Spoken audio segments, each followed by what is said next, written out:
nube. Ahí está, ¿no? Se está grabando ahí. Sí, sí. Muy bien.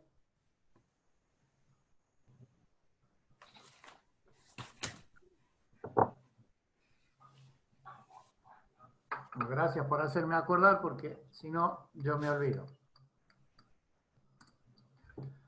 Vamos a empezar a ver a partir de ahora y hasta fin de año dinámica.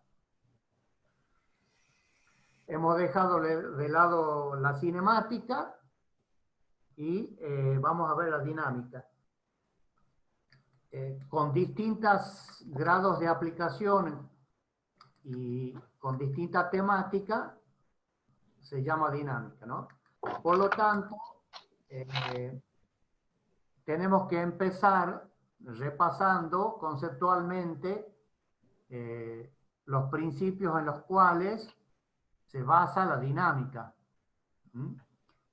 que obviamente son lo que ya lo vieron ustedes en Física 1, que son los tres principios o las tres leyes de Newton, más un agregado que es un corolario, que es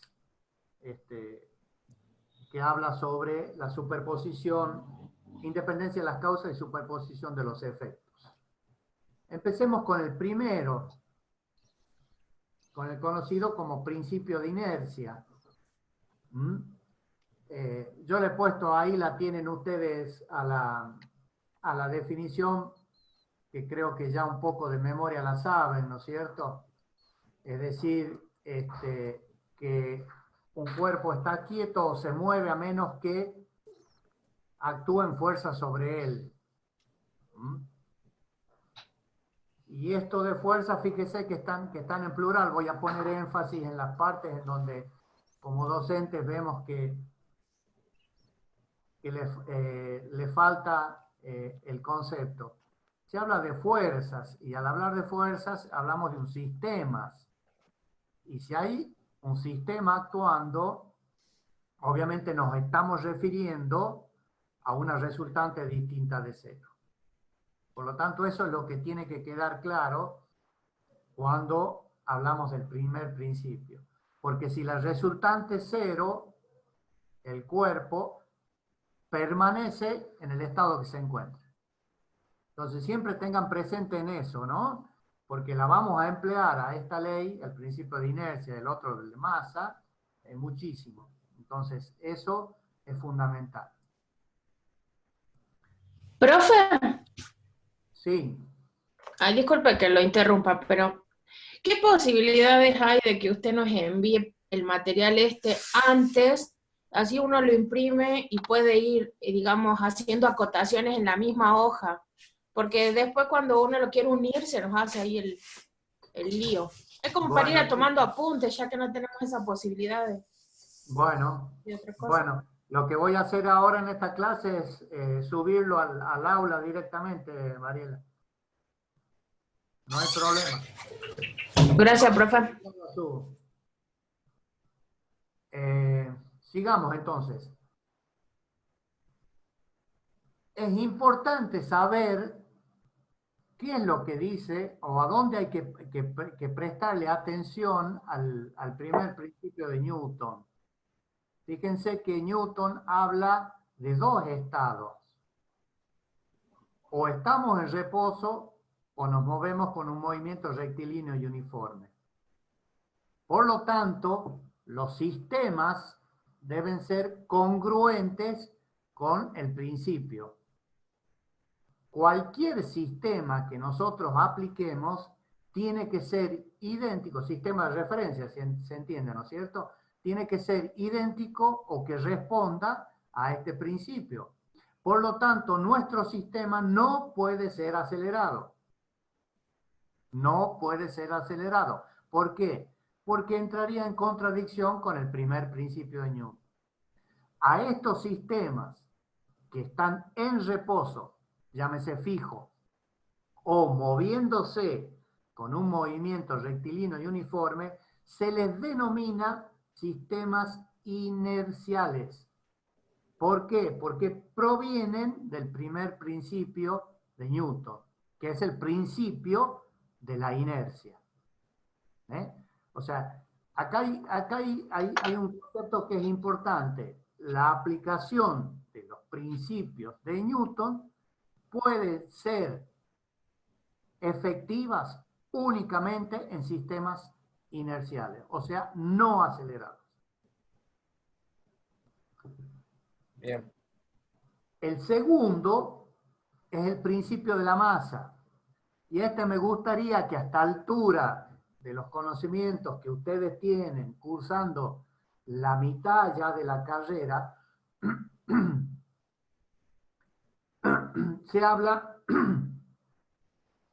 de que la reacción del cuerpo es proporcional a la fuerza y queda como un poco colgando, pero en verdad Newton lo que explicó, el principio de la masa, lo hizo a través de la cantidad de movimiento.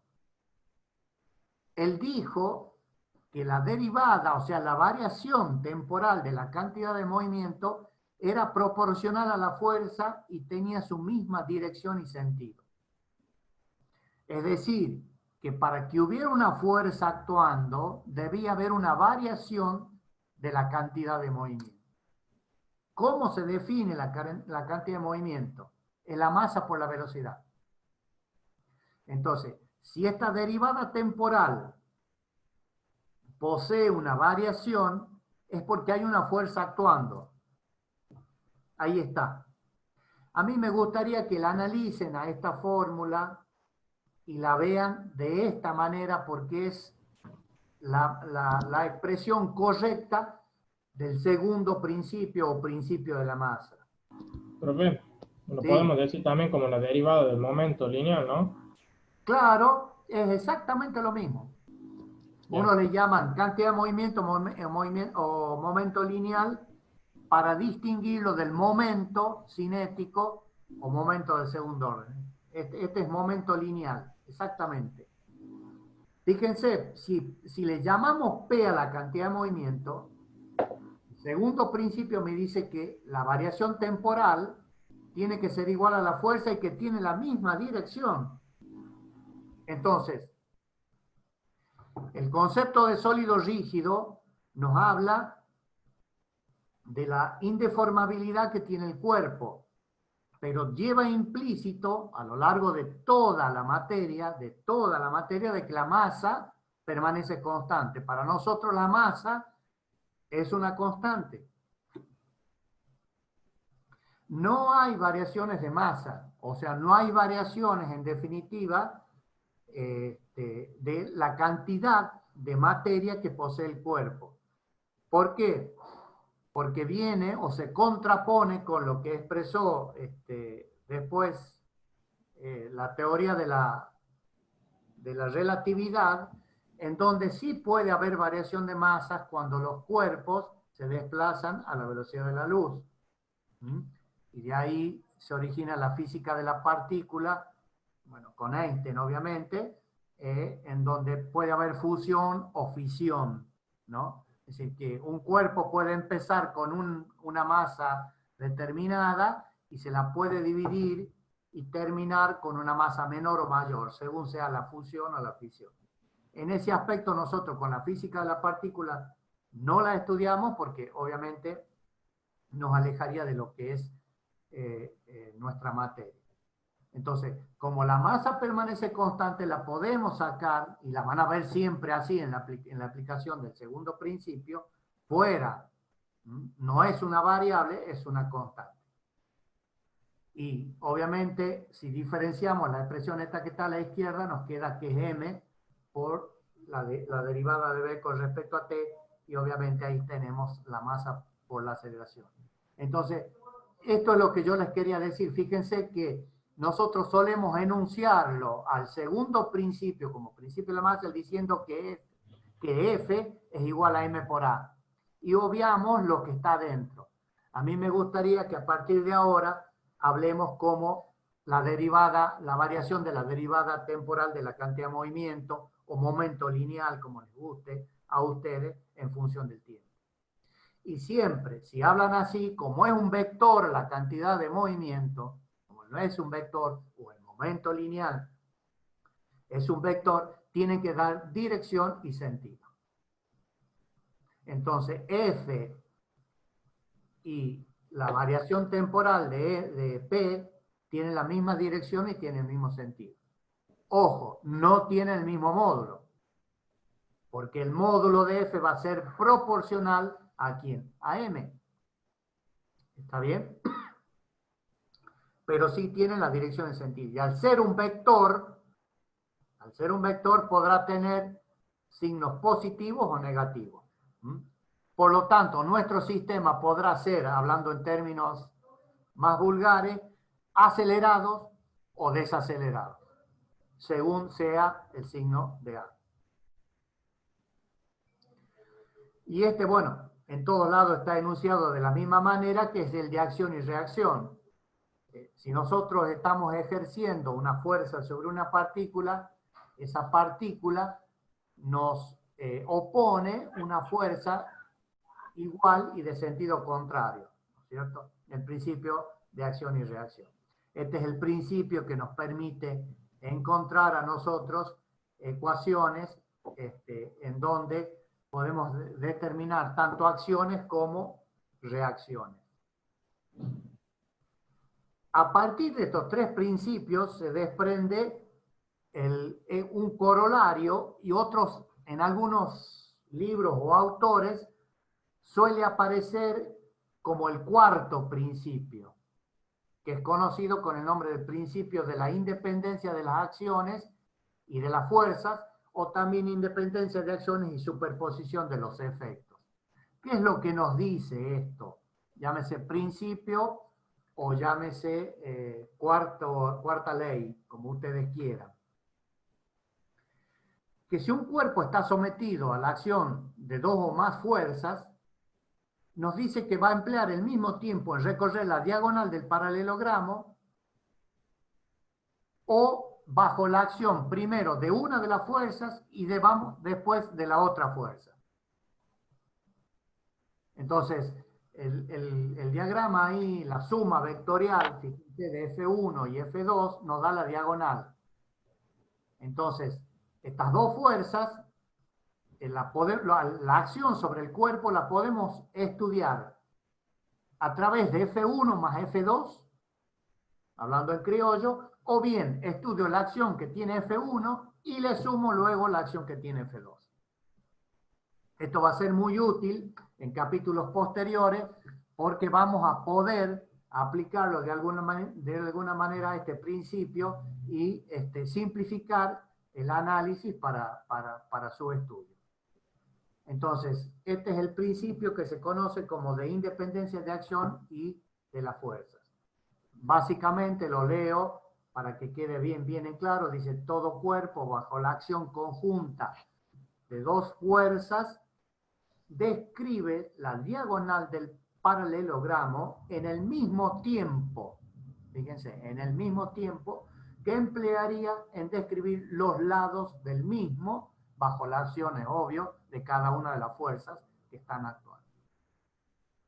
Entonces, este sería el otro tema que tendríamos que tener en cuenta como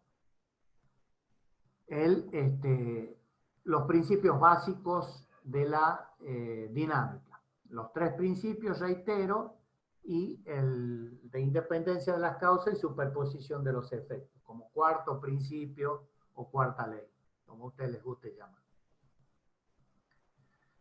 ¿Qué vamos a hacer nosotros en principio ahora, como estamos estudiando y estamos viendo la dinámica de la partícula? Vamos a verla a ella en esta consideración de la dinámica, y mientras no digamos lo contrario, que esta partícula se mueve a lo largo de una recta. O sea, tenemos un movimiento rectilíneo.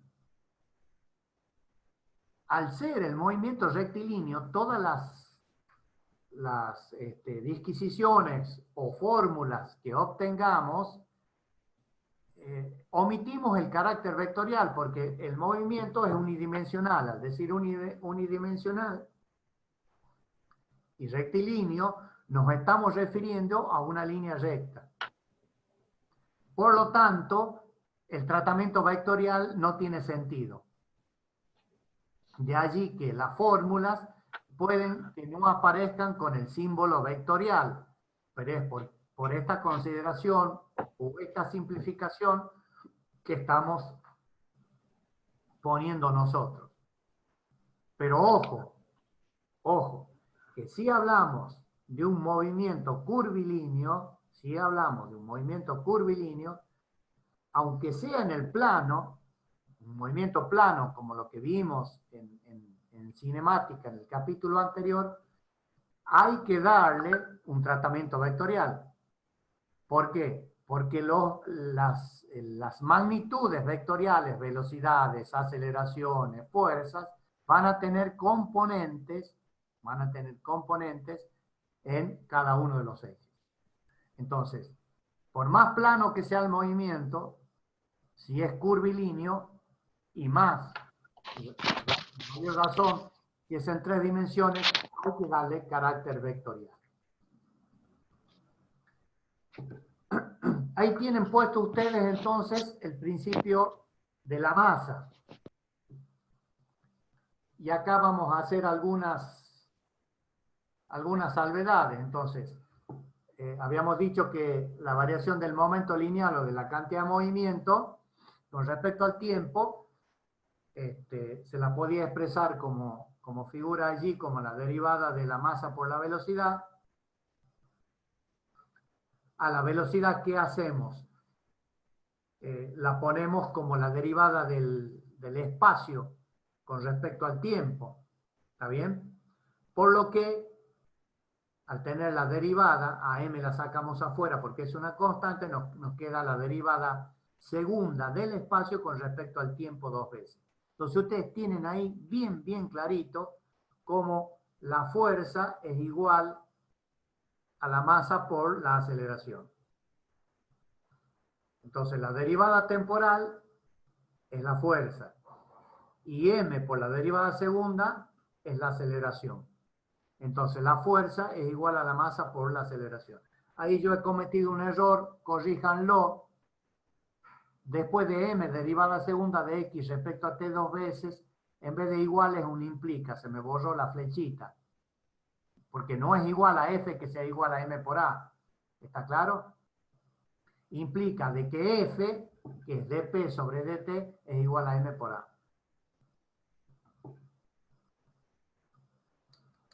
Ahí está abajo. Fíjense que el segundo principio, o el principio de la variación del momento lineal o el de la cantidad de movimiento, que es igual a la fuerza, nos está dando a nosotros una ecuación diferencial. Por lo tanto, su resolución se obtiene a través de una integración. Entonces, si la variación temporal del momento lineal o de la cantidad de movimiento es igual a la fuerza, que es igual a la masa por la aceleración, tendríamos que integrar o separar, si ustedes quieren, variables, por un lado, lo que tenemos como fuerzas y por otro lado, lo que tenemos como variación lineal de la cantidad de movimiento. Entonces, integramos a la cantidad de movimiento entre dos valores, P sub 1 y P sub 2, y a la fuerza entre T sub 1 y T sub 2. Y esto que tenemos acá a la derecha, porque ¿qué hemos hecho acá? Reitero, en una ecuación diferencial hemos separado variables, ¿no es cierto? No lo he dicho, pero creo que es más que obvio. Nos queda que diferencial de P es igual a F por diferencial de T. ¿Está claro? Hasta ahí, ¿no es cierto? No está puesto acá, pero es más que obvio, ¿no es cierto? Sí, profe. Sí, profe.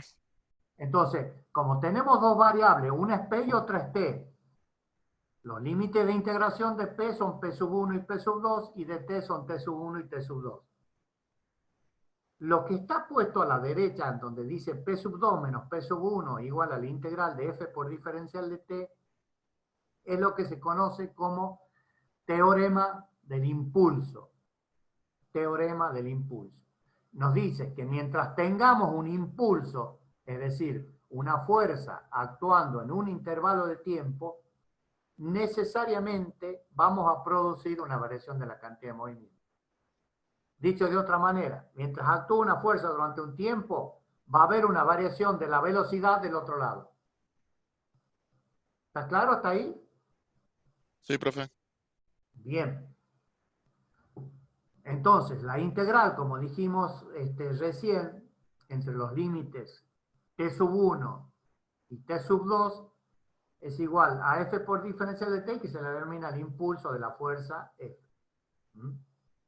Es muy conocido el teorema del impulso y es de mucha aplicación en la mecánica.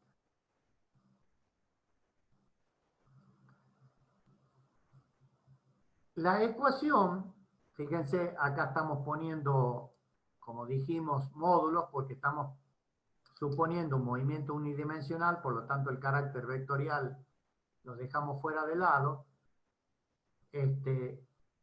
Esta ecuación, F igual a M por A, o M igual a la derivada segunda de X con respecto a T dos veces, es lo que se denomina o se conoce en la dinámica como ecuación fundamental de la dinámica. Esto me gustaría que lo anoten, lo subrayen, porque después cuando veamos de acá a un par de capítulos más adelante, van a ver cómo a partir de estas ecuaciones aparecen las ecuaciones cardinales que se denominan de la dinámica del sólido rígido, ya cuando lo analicemos en 3 dimensiones. Es decir, un sólido que tenga 3 dimensiones, un largo, un ancho y una profundidad, van a aparecer las ecuaciones respecto a cada uno de nuestros ejes. Es decir, van a aparecer las ecuaciones cartesianas como la derivada respecto de cada uno de los ejes. Volvemos a lo mismo. Lo que dijimos recién, me adelanté un poquito, es una ecuación diferencial ordinaria y obviamente la variable acá está siendo X. X es función del tiempo. X, recuerden, es la posición, es el espacio que estamos analizando. La fuerza puede ser una función del tiempo. Es decir, puede que haya una fuerza que varía en función del tiempo. Cada uno de estos ítems lo vamos a ir analizando a medida que vayamos desarrollando el tema, ¿no? Es decir, que la fuerza en función del tiempo es una realidad, porque el espacio está en función del tiempo, por lo tanto la fuerza también va a ser una función del tiempo. Al decir de que la fuerza es una función del tiempo y a su vez el tiempo es una función del espacio, F también puede ser una función del espacio, es decir, de la posición en la cual está el cuerpo. Acá empiezan a cerrar la necesidad de que cuando un cuerpo esté en movimiento y para analizar las causas que nos está produciendo ese movimiento, necesitemos un sistema de referencia. Porque fíjense que empiezan a aparecer variables que actúan directamente sobre el movimiento del cuerpo, en donde es necesario referenciarlas para saber cómo varían. El capítulo que sigue, que es un capítulo netamente de dinámica, de la vibración, para adelantarles algo, vamos a resolver las ecuaciones diferenciales y vamos a ver cómo actúan estas fuerzas en función del tiempo y de la posición que está el cuerpo. Que no es más que resolver la ecuación que está puesta acá arriba a la izquierda, en donde dice F igual a M por la derivada segunda de X con respecto a T dos veces. Esa ecuación diferencial la vamos a resolver para un sistema claro y específico y van a ver cómo obtenemos las soluciones en estos sistemas que estamos hablando de referencia inercial. La otra condición, si obviamente analizamos con que la aceleración es una variación temporal de la velocidad y F de cajón que tiene que ser función de B. Es decir, que la fuerza también puede ser una función de la velocidad. Reitero, esto que ahora puede quedar medio pegado con alfileres, anótenlo, pásenle el resaltador, porque cuando veamos dinámica, dinámica de la vibración, van a empezar a aparecer todas estas variables y van a terminar de redondear el tema y verdaderamente vamos a ver un tipo de vibración, en donde la fuerza es función de la velocidad. Claramente se llaman, en mecánica, los amortiguadores o absorbedores de energía, como ustedes quieran llamar. La fuerza es función de la velocidad con que se desplaza ese ente. O sea, que ya tenemos ahí varias acciones a partir de considerar algo muy básico o muy específico, como que la ecuación diferencial del espacio es función del tiempo, y vamos agregando y viendo cómo la fuerza puede ser en función del tiempo, puede ser función del espacio, obviamente, y puede ser función de la velocidad. Volvemos a expresar desde otro punto de vista o de otra manera un poquito distinto este hecho que hemos anunciado o que dijimos anteriormente. Fíjense, F me dice que es igual a M por la derivada de B con respecto de T. Si nosotros multiplicamos esta expresión, la multiplicamos por B en ambos miembros, no la alteramos. No la alteramos.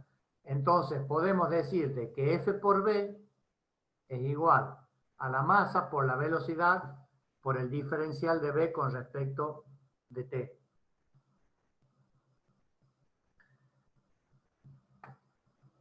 El segundo miembro de la expresión anterior, que dice M por B diferencial de B con respecto de T, puede ser expresado como el diferencial de 1/2 de M por B cuadrado con respecto de T. Porque si ustedes diferencian esta expresión, perdón, si ustedes diferencian esta expresión, el diferencial de 1/2 de B cuadrado, ¿qué les da?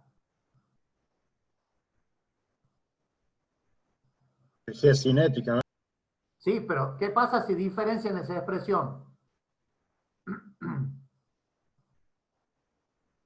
Análisis matemático 1. M por B. ¿Cuánto vale el diferencial de 1/2 por mb cuadrado? Vale 2 mb M por B.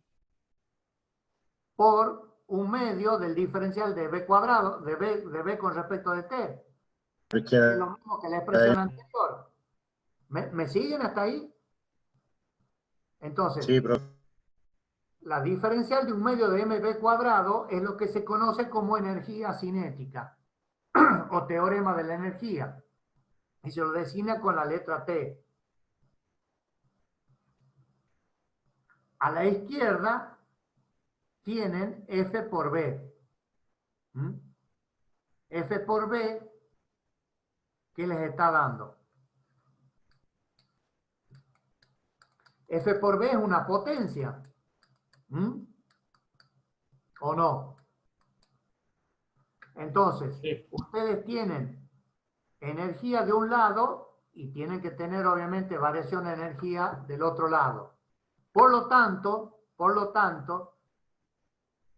al integrar para resolver esta ecuación diferencial el segundo miembro, entre dos tiempos distintos, t1 y t2, les queda, fíjense, al resolver la ecuación integral anterior, ¿se entiende eso? O sea, multiplicamos por diferencial de t ambas expresiones y podemos integrar la energía a la que le llamamos t al paréntesis, le llamamos t por lo que decíamos arriba, por diferencial de t, entre t2 y t1, me da la energía cinética en el punto 2 menos la energía cinética en el punto 1, igual a la potencia, nada más que está expresado en términos energéticos, porque F por B es potencia y por T es energía. Entonces, acá tenemos la expresión del teorema de la energía. Nos dice que la variación de la energía es igual a la variación de la potencia por unidad del tiempo.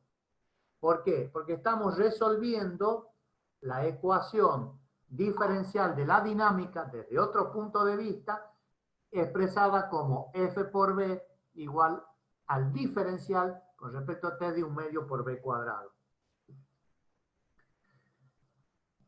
Esta fórmula que está acá, no tan solo la de T2 menos T1 igual a la integral entre T1 y T2 de F por B diferencial de T, no tan solo es aplicable a la mecánica clásica o la que vemos nosotros de engranaje, de máquinas o mecanismos.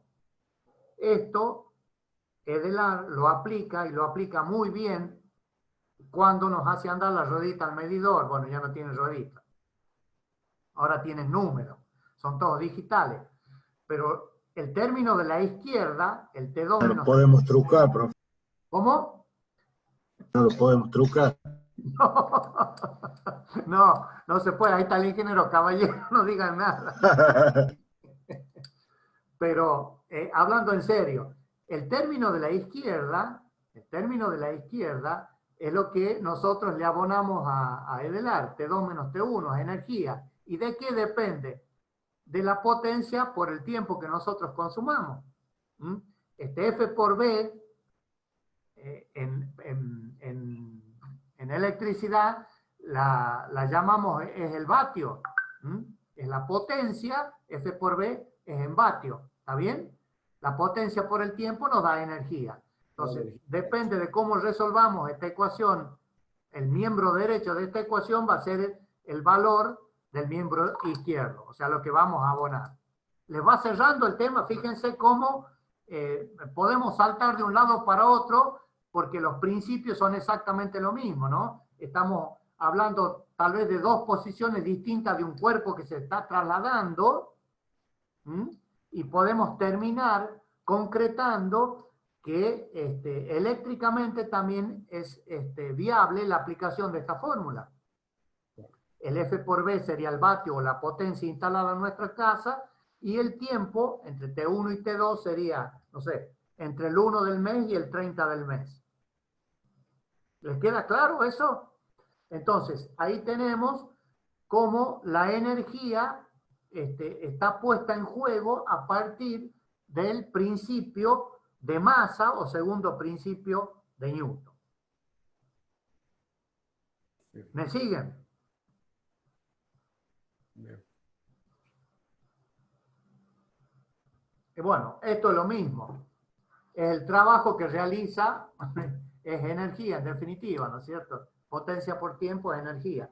Y la podemos poner, el trabajo que está realizando la fuerza, obviamente en este caso, la V es una velocidad de traslación, no se pone en estos términos en electricidad, pero no importa. Vale el hecho de que es una fuerza la que está actuando en un intervalo de tiempo t y nos da la energía. Bueno, F por B, la potencia suministrada. Acá tenemos potencia, obviamente, en traslación. F por B nos da la potencia en traslación. Si ustedes trabajamos en el sistema internacional y a la fuerza la ponemos en Newton y a la velocidad de metro por segundo, van a ver que llegamos a la determinación de la potencia en vatios, ¿no? Integrada o resuelto esa integral, para el caso nuestro de la traslación de un cuerpo, va a ser la diferencia que tengan las velocidades en dos posiciones bien definidas. Y como dice acá arriba, el trabajo realizado por la fuerza, entonces ya lo colocamos en términos mucho más energéticos. Va a ser el trabajo que hace la fuerza entre la posición 1 y la posición 2. Entonces, esta última expresión nos está dando la variación de la energía cinética como resolución, fíjense, voy a volver atrás, discúlpenme, de la ecuación de partida, que es esta que está acá arriba a la izquierda, de que F es igual a M por la derivada segunda de X con respecto a T dos veces. hemos llegado a expresar que la energía del cuerpo es igual a la variación de la energía cinética entre dos puntos cualquiera. La fuerza está en función, reitero, de la posición, que es uno de los puntos que habíamos tratado en la ecuación anterior, en la filmina anterior. A partir de la ecuación cardinal o fundamental de la dinámica, de que la fuerza es igual a la masa por la... Dante, entonces, ahí en la expresión justamente la anterior, entonces ahí para reafirmar un poco, entonces hay una igualdad entre lo que es la variación de la energía cinética y del otro lado que tenemos fuerza por distancia es el trabajo. Es decir, está relacionando el trabajo que realiza, ya sea una partícula, eso ya seguramente que lo que vamos a ver ahora en el punto que viene adelante, el trabajo que realiza una partícula que se mueve dentro de un campo, ¿no es cierto?, que se traduce en una variación de la variación de la energía cinética. Sí, señor, es eso. Si lo queremos ver desde el punto de vista eléctrico, expresarle mover una partícula desde un punto a otro, de distinto potencial, hay que realizar un trabajo, es así. Exactamente. Es exactamente lo mismo. Está bien. Eso lo vamos a ver tal vez la próxima clase. Exacto. Lo importante es considerar cómo podemos abordar esta ecuación o qué problemas se nos pueden presentar. A través, como es una ecuación diferencial, fíjense ustedes, como es una ecuación diferencial, nosotros la podemos abordar desde dos posiciones o con dos posturas distintas. Es decir, podemos conocer la fuerza, ¿no es cierto? Y saber en todo momento dónde está el cuerpo, qué posición tiene, qué velocidad y aceleración, y podemos integrar, que es lo que hicimos anteriormente, y obtener el valor que nosotros estamos buscando. Es decir, conocida la fuerza, podemos determinar la posición, la velocidad y la aceleración a través de una integración. A través de una integración lo vamos a poder resolver. O bien, el otro grupo, que es lo contrario, conocer el x de t, o la aceleración y la velocidad también, y a través de un proceso de derivación sacar la fuerza. O sea, hacemos la inversa. Entonces, estos dos grupos de problemas los vamos a ir analizando, los vamos a ir viendo de distintas maneras en capítulos siguientes. Por ejemplo, el segundo caso, y discúlpenme que insista tanto, pero es un tema muy, muy importante el tratar. El segundo caso, que es el tema de las vibraciones, vamos a conocer el x de t, de alguna manera, y vamos a determinar las fuerzas en función de derivar de ecuaciones diferenciales. Es decir, cuando obtengamos la solución de esas ecuaciones diferenciales, vamos a tener qué es lo que le está pasando al cuerpo. Y vamos a poder analizar la vibración. Exacto. Viene muy, muy bien este tema, y discúlpenme, acá yo voy a hacer un pequeño paréntesis. ¿Saben ustedes que la línea que va de Futaleufú a Madryn se cayeron 30 torres de, no sé, a mí lo que me llamó la atención es la tensión, no sé si vos me puedes dar una mano, 340. Sí, 330 kilovolts creo que era. 330 kilovoltios. Sí. No sabía que venía ese valor, yo las hacía de 500, pero bueno. ¿Qué es lo que pasó allí? ¿Por qué colapsaron esas torres? Porque entraron los cables a vibrar debido a la acumulación de nieve en el conductor y la acción del viento generó una resistencia mayor a la que estaba calculada. La torre, para sostener y mantener los cables, Por lo tanto, empezaron a vibrar, es decir, empezó a actuar este espacio en función del tiempo. Y al empezar a vibrar, imaginen una soga en la que ustedes la levantan y le generan ondas. Esas ondas lo que hacen es poner en juego lo que está acá arriba, la integral entre x1 y x2, dos posiciones de una fuerza por el diferencial de x. O sea, se pone en juego energía. Y si la energía que se pone en juego es superior a la cual está calculada el grupo de aisladores o la columna, colapsan. Entra en lo que se denomina resonancia y los soportes, los valores estructurales de las columnas colapsan.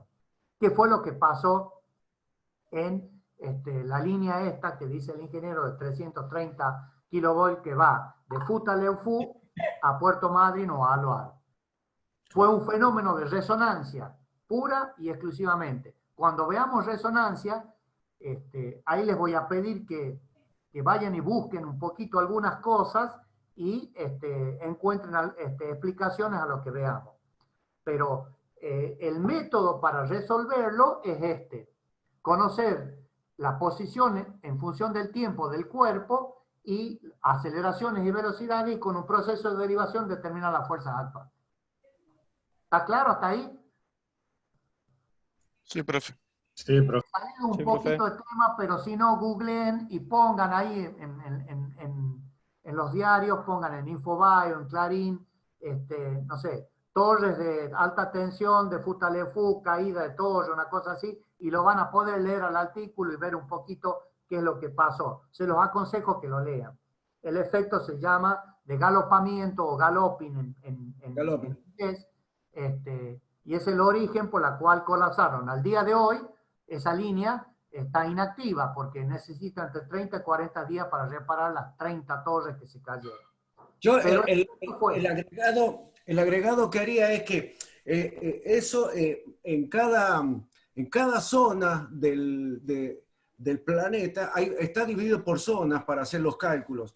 Y hay Ajá. zonas, por ejemplo, donde, y eso ustedes lo van a ver más adelante, hay zonas donde el clima es cálido, donde no hay tanto viento, y hay otros lugares donde son mucho más,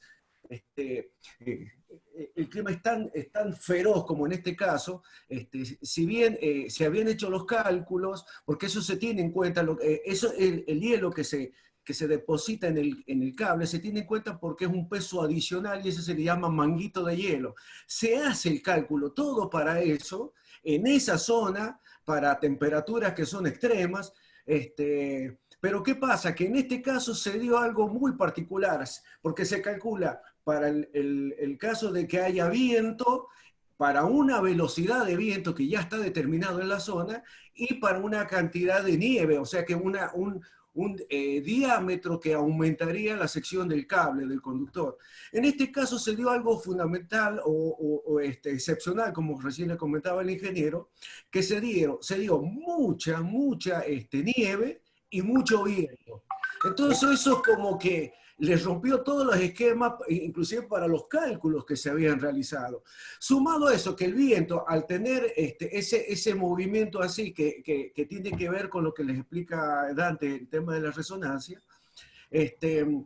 se producen fenómenos en donde están retenidos los cables, que eso se producen esfuerzos tan grandes, que la estructura, para colmo, estaba calculado para una cierta cantidad de hielo y para una cierta velocidad. Entonces, como se dio, eso lo estuve leyendo ahí, que se dio justamente una cosa que nunca se ha dado ahora, y por eso que llegó a provocar eso, ¿no? Colapsó totalmente todas las estructuras metálicas, esas estructuras reticuladas, ¿no? Bien. Pero tiene que ver eso con la vibración, eso tiene que ver con la vibración, porque el movimiento ese del cable afecta muchísimo, y para eso se le colocan contrapesos. Pero en estos casos, como el hielo también ayuda a que no haya tanto movimiento, sin embargo, el viento fue tan fuerte que colapsó. Bueno, eso es un agregadito que quería. No, seguro, seguro. Es muy bueno a ver, esto que le estamos comentando no es una pérdida de tiempo, por eso yo les digo hay que ponerlo entre paréntesis, porque es vincularlos a ustedes con la realidad. Y más si se van a dedicar al cálculo de líneas. Lo van a tener que tener en cuenta, evidentemente, como le dice el ingeniero Caballero, será la zona donde se haga el proyecto o lo que sea, pero fíjense cómo la dinámica influye para hacer el cálculo de algo que ustedes lo ven y parece absolutamente estático, un palo o un poste que sostiene un cable, ¿no? Entonces, todas estas cosas, cómo entran a jugar y cómo a veces producen los daños millonarios, como es en este caso, ¿no? Como en este caso, exacto. Que ha sido por el efecto de la vibración. Cuando veamos vibración, lo van a terminar de entender. Esto que les ha dicho ustedes, los amortiguadores, el ingeniero Caballero, también lo van a ver, y que va a ser la fuerza en función de la velocidad, para evitar que el sistema, bueno, ya lo vamos a ver bien, entre en resonancia. Hay una CUSI pasó una foto muy buena, Ahí profe. les quería aportar, nosotros tenemos una línea 132 que va de Nonogasta a Villa Unión por la cuesta de Miranda. Ahí también en el bordo atravesado, que es donde la línea del conductor del lado de Chilecito sube y del lado de Villa Unión baja, ahí colapsaron en 2 inviernos 2 torres, digamos. En la foto, bueno, justo la foto que tenía a mano, se nota el manguito de hielo en el conductor ahí en la foto. Ya se estaba derritiendo, digamos. ¿La tienen así? ¿La comparto? ¿Dónde está? Para que la veamos. A ver, paramos. Me parece importante, Hugo, que nos detengamos en esto. No. Ya que tiene a mí me parece muy importante. ¿La mandaron por WhatsApp? La envié al grupo de mecánica y mecanismo. En realidad es una foto que se nota el manguito, digamos. Justo acá en mano no tengo la foto de la torre colapsada, digamos. Dice 4 del 8 del 2007. Ah, sí. Perfecto. A ver si esa línea blanca. Ah, es el manguito. Es el manguito. Ahí en ese momento ya se estaba derritiendo, digamos, es lo que quedaba del manguito. Pero días atrás, cuando estaba toda la nevada, el manguito estaba sobre todos los conductores, sobre las 3 fases y el hilo de guardia. Ajá. Que es cuando colapsó la torre, digamos. Las ménsulas, ahí en el colapso fue parcial porque se colapsaron las ménsulas, que son las que sostienen los bailadores, que sostienen los cables. Ajá. ¿Ahí la están viendo? Sí, profe. Sí, profe. ¿A esto te refieres vos, Raúl, entonces? Lo que estoy señalando Sí. con el mapa ahí. Eso es lo que quedaba. En realidad, cuando cayó la nevada, estaban las 3 fases, los conductores de las 3 fases, y el hilo de guardia estaba todo con el manguito de hielo. Bien. Un manguito de hielo que tiene un diámetro más o menos de 15 centímetros. 15 centímetros. A la vuelta del conductor. Sí. Y te hago una pregunta, Raúl. Normalmente el diámetro del cable o la sección del cable, o el diámetro, ¿cuál es el diámetro normal del cable? El diámetro de esa línea, el conductor de la fase es de 300 milímetros cuadrados. 300 milímetros cuadrados. De sección. Es la sección. Habría que calcular el diámetro. ¿Cuánto nos da el diámetro? La raíz cuadrada tiene una calculadora de 300 por 4 dividido pi, ¿no es cierto? Sí. ¿Alguien hace el cálculo ahí? Estas cosas a mí me gustan porque los traemos a ustedes a la realidad. A ver, déjenme que busque. Después les puedo buscar con tiempo la semana que viene unas fotos de la torre colapsada, digamos. La reparación fue muy difícil porque los muchachos subían a la torre y bajaban congelados. A los 40 minutos ya quedaban duros, no se podían ni mover arriba, era muy peligroso, digamos. Ahí les mandé un Sumado, video, ahí les envié un video. Fíjense que eso fue cuando ya estaba por cayendo una torre y se ve cuando todo el hielo se desprende del conductor.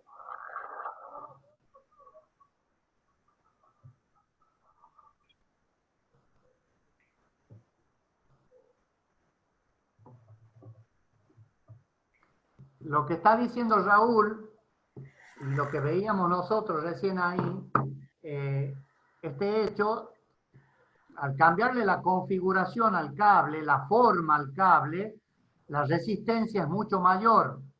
La resistencia al viento y las acciones, además del propio peso, es mucho mayor.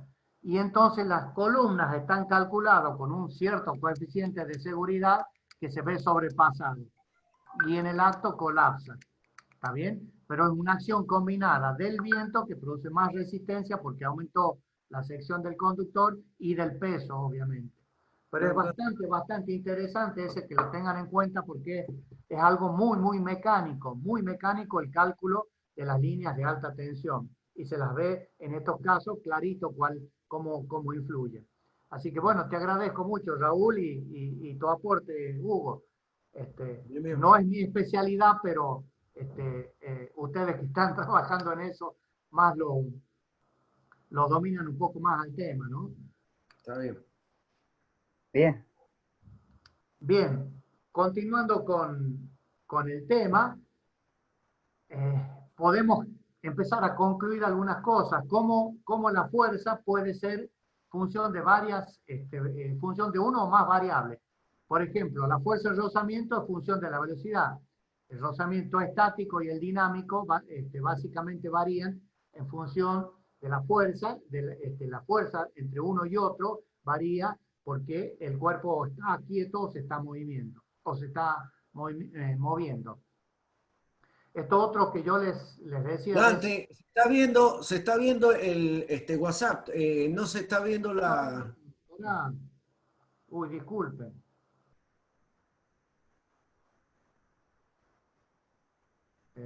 Esta es. Disculpen. No, tampoco.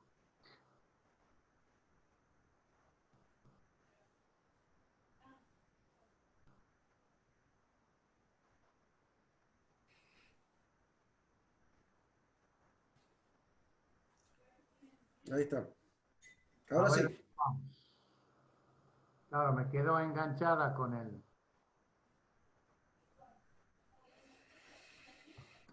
Esto es lo que habíamos dicho, que la fuerza de rozamiento, ahí se ve, ¿no es cierto?, en función de la velocidad. El rozamiento estático y dinámico es un claro ejemplo de esto.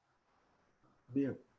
Esto que un poco recién les comentaba el ingeniero Caballero, un cuerpo cargado en un campo electrostático, para moverlo, es función del tiempo, para vencer, digamos, la energía puesta en juego a través de ese campo. También ahí tenemos una fuerza en función del tiempo. El que más lo vemos o lo podemos apreciar, el campo gravitatorio, ¿sobre qué actúa? Sobre una masa. Y depende obviamente también de la posición. La fuerza elástica también, con la que recupera, depende de la posición, depende de cuánto, al decir posición, es cuánto estamos deformando, en este caso, el resorte. Por lo tanto, la fuerza recuperadora va a ser función de la posición esa, el delta. Recuerden, la fuerza del resorte es K por delta, o K el coeficiente de rigidez del resorte y delta la deformación. Entonces ahí tenemos una función de la fuerza en función de la posición. Esto lo vamos a ver bastante este otro año, así que pónganse en las pilas para que estemos todos juntos, en mecánica de los fluidos, como la resistencia es función de la posición y de la velocidad. Lo vamos a ver mucho en la mecánica de los fluidos. Y acá tenemos en este párrafo expresado la ecuación cardinal, digamos, de la dinámica, o sea que la masa por la derivada segunda de x con respecto a t 2 veces, es igual a la fuerza, que es una función de la posición, de la velocidad y del tiempo. Como es una ecuación diferencial ordinaria, necesitamos conocer los valores de referencia o lo que normalmente o en la jerga nosotros le llamamos valores iniciales. Necesitamos conocer los valores iniciales, ya sean de x, de b y de t. ¿Por qué? Porque hay que resolverla a la ecuación diferencial. Lo que estaba diciendo es lo que aparece allí abajo. Fíjense, es decir, saber cuánto vale t para un tiempo t sub 0, cuánto vale x para un x sub 0, y acá está puesto como x punto. Esto se llama en matemática la notación de Newton. Cuando aparece la variable con un puntito arriba significa derivada. O sea, x punto es lo mismo que ponen la derivada de x con respecto a t. Por eso fíjense que en el segundo igual aparece b sub 0. Es b sub 0 porque es la derivada de x con respecto a t. Reitero, para un tiempo t sub 0, ver qué es lo que pasa con la variable espacio y con la variable velocidad.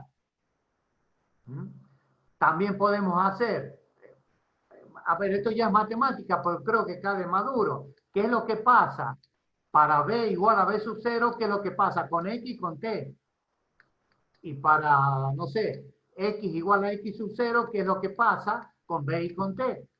Es decir, dependiendo de las condiciones de contorno o iniciales que nosotros tengamos, vamos a poder ir resolviendo todos y cada uno de estas, según se plantea en la ecuación diferencial de la masa por la aceleración y la fuerza como una función, reitero, de la posición, de la velocidad y del tiempo. Veamos un poquito, en los minutitos que nos quedan, qué es lo que pasa cuando la fuerza depende del tiempo. Ahí está la ecuación. Le habíamos dicho que podíamos encararla. E2 significa ecuación diferencial ordinaria, ¿no es cierto? Porque m diferencial de b con respecto a t igual f de t es una ecuación diferencial ordinaria. Ahí está lo que yo les decía recién. La condición inicial se va a dar para b de 0 o b para un tiempo 0. Se resuelve con la separación de variables y luego lo integramos. Entonces, lo que hacemos ahí es ponerla a la ecuación, fíjense, integrarla esta ecuación entre b sub 0 y b y a la fuerza entre t sub 0 y t, con la condición que habíamos puesto recién, saber cuánto vale b sub 0 para t igual a t sub 0. ¿Está bien?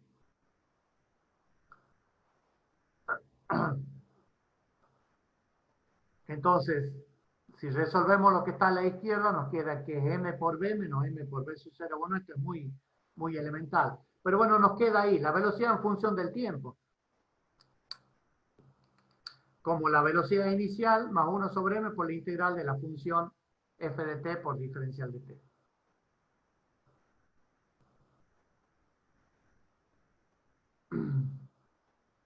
Sigamos con esto. Si se conoce b de t, sabemos que b de t es la velocidad, es la derivada del espacio con respecto al tiempo. Sabemos que el espacio va a ser velocidad por tiempo. Bueno, vemos que x menos x0 va a ser igual a la integral de b por diferencial de t. Y bueno, acá están las ecuaciones que ya conocemos con el movimiento, típicas del movimiento de rectilíneo y uniforme, ¿no es cierto? El espacio expresado en función de la fuerza y de la velocidad. El espacio en función del espacio inicial, la velocidad inicial y de la fuerza. Que no es nada más que responder, o sea, esto es para que ustedes vean cómo, poniendo la fuerza en función del tiempo, podemos llegar a determinar la posición del cuerpo en cualquier momento en función del tiempo. ¿Por qué? porque la variable fuerza es función del tiempo. ¿Les queda claro esto? Más allá de la fórmula, siempre se va a poder poner una en función de la otra para hacer el análisis dinámico del asunto. ¿Está bien? Entonces acá estamos sabiendo, como decíamos al principio, si no se han perdido, X de t, es decir, la posición que ocupa el cuerpo en un determinado instante de tiempo en función de la velocidad. Perdón, en función de la fuerza, que está variando en función del tiempo. A esta ecuación le vamos a dar otra forma nosotros, la vamos a resolver como ecuación diferencial y vamos a poder saber en qué momento, en qué posición ocupa el tiempo cuando está sometido a una vibración.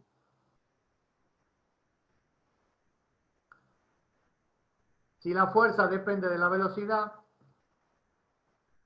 esta es una expresión un poquitito más compleja porque fíjense que está como variable la velocidad arriba y la fuerza a su vez depende de la velocidad. Entonces lo que hacemos es, en este caso, es integrar a la izquierda y a la derecha, ¿no es cierto? Diferencial de B sobre F de B, al decir F de B estamos diciendo fuerza en función de la velocidad. Del otro miembro tenemos 1 sobre M que lo sacamos afuera porque es una constante y nos queda la integral del diferencial de T. O sea que nos queda 1 sobre M por T menos T sub 0. Como acá tenemos que la fuerza es función de la velocidad y a su vez la velocidad varía entre B sub 0 y B, lo que hacemos es llamarle a esto una phi de B, es decir, es una función que es, phi es una función que es, que depende de la variación de la velocidad. Por lo tanto, esta B de t, o sea, la variación de la velocidad en función del tiempo, estamos volviendo a hacer lo que hicimos en la disciplina pasada. Va a ser una función psi, que va a ser de la posición o la velocidad inicial en el tiempo. Fíjense que la expresión esta que está acá, t menos t sub 0 sobre n. O sea, acá entran en juego los dos valores, pero a partir de una función de función. ¿Por qué? Porque psi es función de b sub 0 y de t. Pero b de t es una cierta función de phi de b. Ahí está. Por lo tanto, la velocidad es función de la función psi de t. Conocida la variación de la velocidad en función del tiempo, se puede hacer lo que está ahí. ¿A dónde vamos a llegar con esto? A que el espacio va a quedar en función de la velocidad. Y sabiendo que esta función es una función de la velocidad y la fuerza que está en función de ella. Por lo tanto, bueno, acá está la expresión del espacio en función de la velocidad.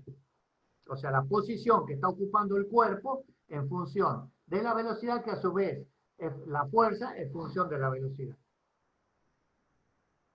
Si depende de la posición, esto acá aparecen los valores reconocidos como son el trabajo, ¿no? Fíjense, la pongo directamente así para no, porque esta es más sencilla que la anterior. F es una cierta función de X. X es el espacio. Por lo tanto, si multiplicamos ambas expresiones por diferencial de X, nos queda lo que está a la derecha. M por B, porque la derivada de X con respecto de T me da B en la velocidad. Me queda M por B, diferencial de B, igual a F por X, diferencial de X. La función fuerza depende del espacio inicial X sub 0 y X y la variable velocidad del B sub 0 y B. Y F, que es F de X, diferencial de X, es el trabajo para pasar de X0 a X. Y de este otro lado, al integrar, ¿qué tenemos? Cuando integremos el segundo integral, la integral de B diferencial B nos da B cuadrado sobre 2. O sea que nos dice que el trabajo para mover un cuerpo de X0 a X es igual a la variación de la energía cinética que posee el cuerpo entre B sub 0 y B. Lo importante es ver que acá la fuerza, por eso no está la resolución, la fuerza es función de la posición. ¿Estamos hasta ahí? Sí. Sí, profe. Bien, con esto estamos justo en horario 22-25, terminaríamos la primera parte, y mañana, bueno, vamos a continuar con el tema de dinámica. Ya vamos a empezar a ver bien las ecuaciones de energía, la energía potencial, la energía cinética, los campos conservativos y no conservativos, para posteriormente hacer el práctico. Yo esta misma noche estoy subiendo al aula, voy a generar un espacio que diga unidad didáctica número 5, ahí podríamos poner el teórico ingeniero Caballero y eventualmente subir el práctico en el mismo apartado. Bien, sí señor.